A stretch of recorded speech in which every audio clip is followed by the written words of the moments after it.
Olá, aqui é o maestro Luiz Gustavo Petri e esse é nosso segundo episódio de uma série que estamos fazendo sobre um conceito de música francesa que fizemos em 2015. Do conceito eu separei duas obras de Claude Debussy, um compositor francês que viveu na virada do século XIX para o século XX. Apresentamos no primeiro episódio a primeira parte da obra Printemps, Primavera, e hoje apresentaremos a segunda. E eu prometi para vocês falar um pouco mais do compositor, um pouco mais dessa obra nesse episódio. Como eu já adiantei um pouco no primeiro episódio, Debussy era um compositor inquieto, um compositor que não se satisfazia com as regras, que brigava com elas.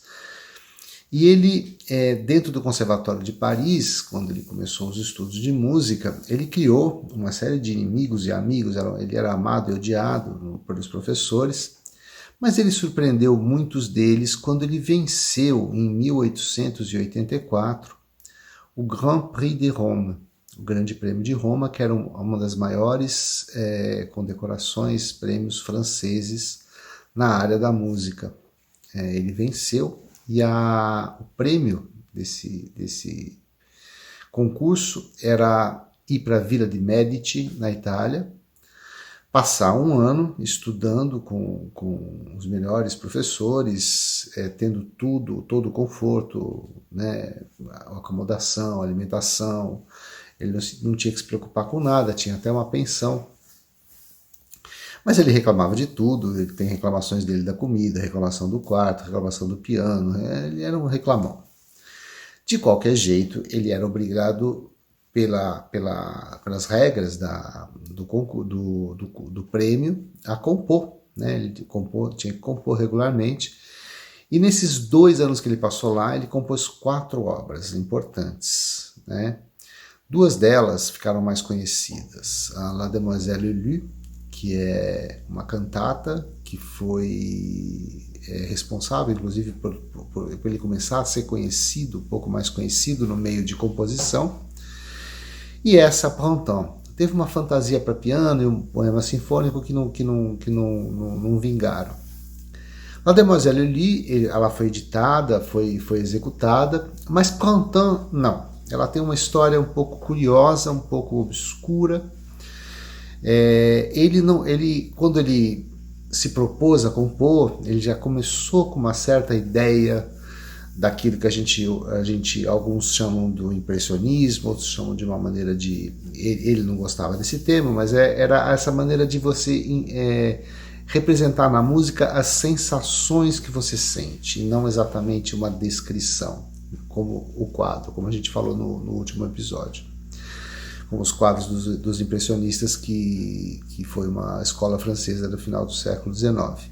Nessa obra, ele compôs originalmente para orquestra e coro, né? Um coro sem letra, um coro AA, né? Um coro sem nenhuma letra, mas ele estava muito insatisfeito. Acho que ele queria fazer uma obra daquelas perfeitas, né? Com essa intenção de mostrar as impressões, e ele sumiu com essa obra no meio do curso. Parece que houve um incêndio, a gente não sabe se foi uma coisa proposital ou se não foi, é bastante obscura, mas o fato é que a partitura original se perdeu. E o que ele apresentou, que ele tinha um prazo para apresentar, não dava tempo de fazer a orquestração de novo, que é escrever para toda a orquestra, ele apresentou uma partitura para 2 pianos e o coro. E esse manuscrito sobreviveu, né? Mas para o fim da vida, ele encontrou Henri Busser, que era um regente, né, um compositor, regente também, amigo dele, e que encontrou essa partitura e pediu para o Debussy: o que a gente faz com isso? Posso orquestrar? E o Debussy: isso é uma porcaria que eu escrevi faz tempo. Se você quiser, faz o que você quiser com ela. E o Henri Busser pegou, orquestrou, o Debussy começou a se interessar, deu os pitacos aqui e ali, e criou essa versão que a gente toca até hoje em concerto. O que a gente pode falar dessa obra que é uma obra de juventude, uma obra que ainda não é o Debussy que a gente conhece, vai conhecer depois, é que ela já tem essa fluidez, né? essa passagem, a melodia do Debussy é uma coisa quase contínua.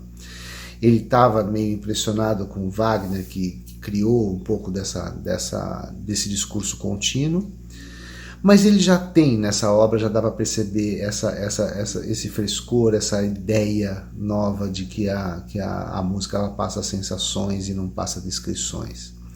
Ele dividiu ela em 2 movimentos. O primeiro movimento ele quis mostrar o florescer, né? o desabrochar das flores, ou mesmo da personalidade da gente.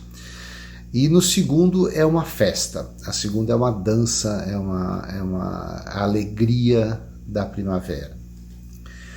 A gente pode perceber também nessa obra que Debussy já estava encontrando o caminho dele, que vai desembocar na terceira obra, no terceiro episódio que a gente vai mostrar.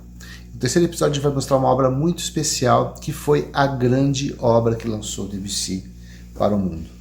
Só para completar, né, a vida do Debussy, assim que ele voltou de Roma, do Grande Prêmio, ele voltou para Paris, e foi aí que ele teve contato com o mundo fora da França, da Itália.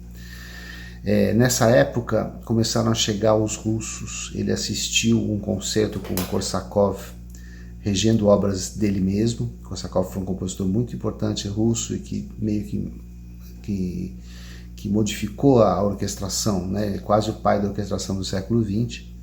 Ele ficou muito impressionado não só com a orquestração do Korsakov, mas com a música russa, a música que não tinha, né, uma música livre da tradição alemã, livre da tradição teutônica, e isso interessava demais ele. Foi uma coisa que estimulou ele a continuar sendo insatisfeito com o que ele aprendia, com o que ele era, aquilo que ele era, estava convivendo. Além disso, também nessa época vieram muitas feiras orientais, né, trazendo instrumentos, os costumes orientais, as roupas. Houve muitas exposições. E ele teve contato com instrumentos do Extremo Oriente, que também mexeram muito com a cabeça de Debussy. E nessa segunda fase que o Debussy se encontra mesmo como compositor, né, depois dessas obras que a gente vai ouvir nesses episódios. Aí que ele cresce como compositor. Ele compõe uma ópera, o Pelléas Mélisande, ele compõe La Mer, ele compõe Jeux, ele compõe o Jeux já outra fase, ele compõe as imagens, né? E nesse miolo ele vai se desenvolvendo como compositor e se afirmando. Depois ele cansa um pouco dessa coisa meio grandiosa e vai para uma coisa mais delicada e bem mais livre. A terceira fase do Debussy, ele escreve as sonatas para vários instrumentos. Tem esse ballet Jeux, que é muito interessante também e que só foi sufocado na época porque ele estreou muito próximo da Sagração da Primavera do Stravinsky. E Debussy então acaba sendo aquele compositor que a gente considera único, né? Ele não tem muitos antecessores, ele não tem muitos sucessores. Ele modificou bastante a ideia da música, ele influenciou muita gente, especialmente o jazz, mas ele não tem um seguidor. Ele é um compositor quase isolado na história da música. Hoje a gente vai ouvir a segunda parte do Printemps, com a Orquestra Sinfônica Municipal de Santos, sob a minha regência. Vocês se divirtam bastante e no episódio que vem nós vamos ouvir L'Après-midi d'un Faune, que é a obra que lançou Debussy para o mundo. Muito obrigado.